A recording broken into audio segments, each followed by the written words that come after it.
All right.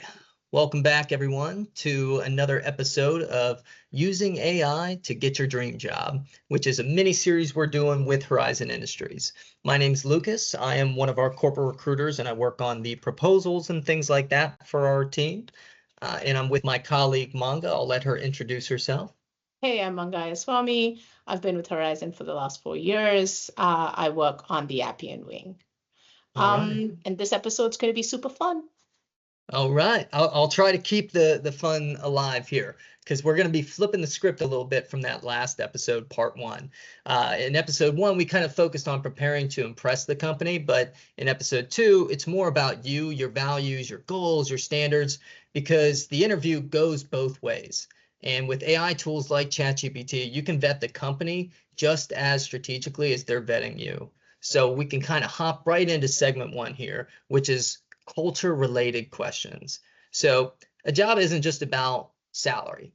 It's Uh-huh. about fit, That's true. That's true. That's culture. like not Yeah, anymore. Like it used to be, but not anymore.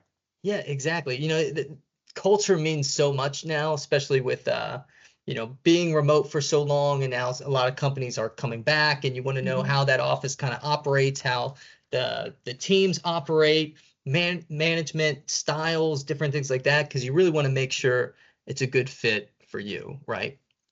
Right. So, you know, most people don't know how to ask the right questions to kind of figure those things out, but you Mhm. can use actual AI prompts. Like, for example, you can type into ChatGPT and say, based on this company's about page, what questions should I ask to learn about their leadership style and culture? And it's going to Mhm. generate thoughtful questions tailored to the company's own language. So things like, how does leadership communicate during times of change? What are some recent decisions the team has disagreed on and how were those handled? Or even how do you celebrate wins or handle setbacks, as a team?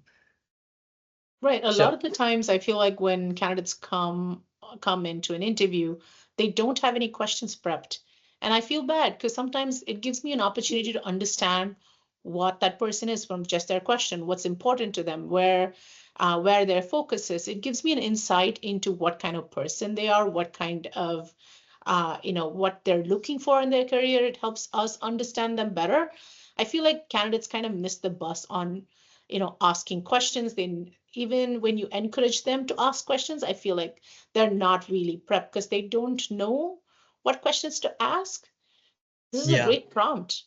exactly. I mean, I'm always looking for people, and I think the hiring managers themselves, they kind of think the same way. You want someone that's coming in, you Hmm. know that they're prepared because they already have these questions Right. geared up to kind of almost interview you back, which to me Hmm. shows that this person is, they're sharp, they know what they're doing. They're likely not only interviewing with us because they're asking hard-hitting questions on Right. our side, they're likely interviewing with other companies as well. You want someone who's vetting us just as much as we're vetting Oh them. yeah. Oh yeah. This is Yeah. a big So decision. This is a big life decision when you choose to come on board. And we want to make sure it's the right fit for you as well. It's not just, oh, we found the right person for our position. It's that we found each other. yeah, exactly. So this kind of leads into our next segment here, which is red flags. So red flags on the company side, right? As the candidate. So, if you've ever read a job description filled with phrases like, this is a fast-paced environment, or you must wear many hats, we're like family, and then you sit back and you think, you're like, what does that actually mean though? That's So true. you can drop the job posting directly into ChatGPT and ask what parts of this job description might be unclear, overly vague, or red flags from a candidate perspective. And you'll get things back like potential signs of burnout, unclear expectations, vague language covering for a lack of structure. These things are real and they can be a little bit eye-opening. So these are uh, the types of things that you're going to want to vet out Oh while my on the God. call with them. That is true because you always think like descriptions like, oh, be prepared to wear multiple hats means you're going to try something new every day, but that's not true. They're not sure why they're hiring you. They're not sure what they're hiring you for. Could just mean that. Yeah, true. Exactly.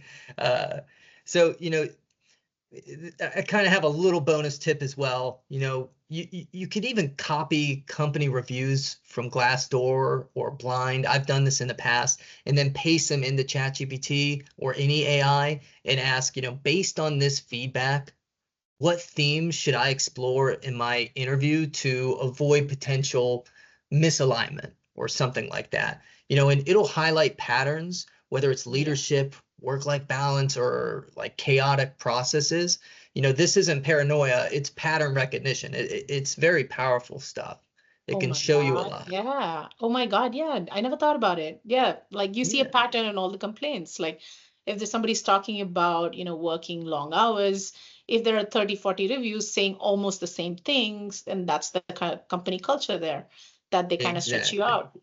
Exactly. And sometimes, when you see fast pace, it's like, what does that really mean? Do you guys have, is the company organized well, or is it just kind of chaos there? You go to those True. Glassdoor reviews, you go to those sites, and, a lot of times if you see a lot of reviews that are saying that it is a bit chaotic, some people like that environment, but others might not be a Not for great fit everybody. for them. Yep. Not for Exactly. everybody. So this brings us to our last segment here, segment 3, decision framework. So it's kind of like, let's talk about your decision-making framework, because even if the interview goes well, you still have to ask, does this role actually work for my life? Hmm. And so I'll give you another prompt that you can use to throw into AI to kind of help map this out. Now, you could say something like, help me create a job comparison rubric based on my priorities. And you can type in growth, mentorship, remote options, team size. Remember to tailor this to you and, really take the time to kind of assess yourself and your needs and your wants, what you actually want, instead of just trying to take the next job that gets offered to you. Because, if it's turns out it's not the type of culture you want to work in, then you have to start from ground zero again. And no one likes to have to do that. But, when you type in a prompt like that, you're going to get a framework to kind of score opportunities, not just on title or pay, but on what actually matters to you. You know, Right. um, What you are your know, non-negotiables? What is a hard no for you? Like, exactly. yeah, company culture. How do you rate that company on? Like, is it a 5? Is it a 1? Is it worth the money if they're having a bad culture?